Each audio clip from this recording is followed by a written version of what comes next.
Hello बच्चों, the Bihar teacher history maker मेरा mobile मेरी शिक्षा में आपका स्वागत है।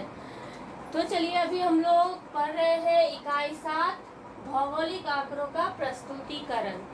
तो भौगोलिक आंकड़ों के प्रस्तुतिकरण में मैंने बताया था कि आरेख द्वारा भी आंकड़ों का प्रस्तुतिकरण किया जाता है। तो ये आंकड़ों का प्रस्तुतिकरण हम 3 प्रकार से आरेख द्वारा कर सकते हैं।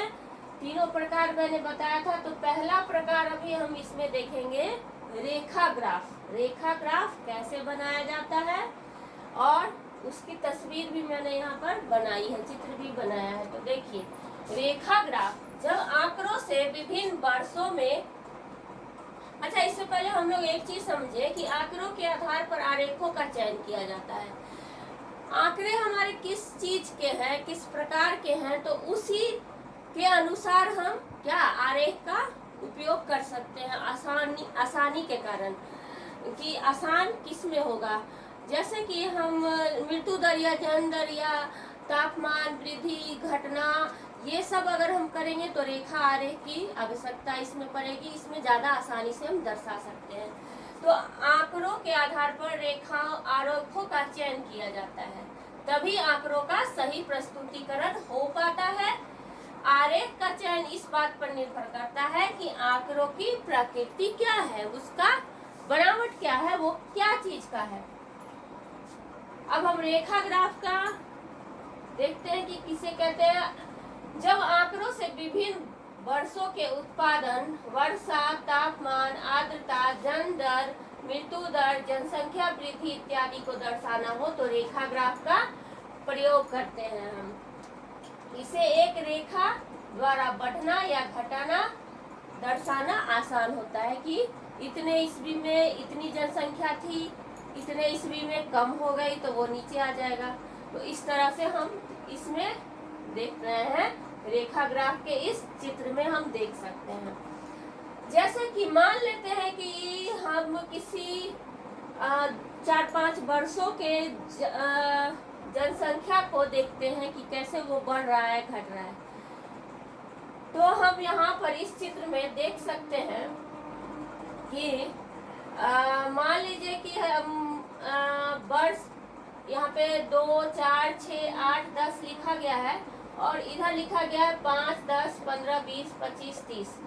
तो 2 को हम मान लेते हैं 2010, 2020, 2004 को 2020, इसको 2030, इसको 2040, 10 का डिफरेंस मान लेंगे।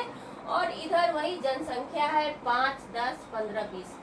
तो अगर हम यहाँ पर 2010 को यहाँ पर देखेंगे और इसको देखेंगे तो 2010 में इस तरह से हम देख सकते हैं कि 2010 में जनसंख्या 10, यहाँ पर 10 आ रहा है, तो 10% थी। किसी क्षेत्र की जनसंख्या 10% थी 2010 में। अब हम 2020 में देखेंगे तो ये बढ़ता गया था और इसका मिलान हम इस तरह से कर सकते हैं। जैसे यहाँ पर मान लीजिए कि 2020 है और 2020 के ठीक सामने ऐसे हम स्केल से देख सकते हैं, ये पॉइंट होगा 2020 का। तो 2020 के इस पॉइंट में मान लीजिए कि कितना 30% लोग। तो इस तरह हम इस आरेख के द्वारा यहाँ से बढ़ता गया है जनसंख्या, यहाँ घट गई है, फिर यहाँ बढ़ा है, फिर थोड़ा सा घटा है, फिर बढ़ा है। तो इस तरह हम इस आरेख से दर्शा सकते हैं। अब रेखा आरेख को बनाने के कुछ नियम हैं, इन नियमों को हम देखते हैं। रेखीय ग्राफ का स्पष्ट और उपयुक्त शीर्षक होना चाहिए। एक शीर्षक होना चाहिए कि हम जनसंख्या को दिखा रहे हैं या तापमान को दिखा रहे हैं या उस साल हुए अपने अनाज के उत्पादन को दिखा रहे हैं, तो उसका एक स्पष्ट शीर्षक होना चाहिए। एक उपयुक्त स्केल हम लेंगे, स्केल के द्वारा हम इसको बनाने में सक्षम होंगे।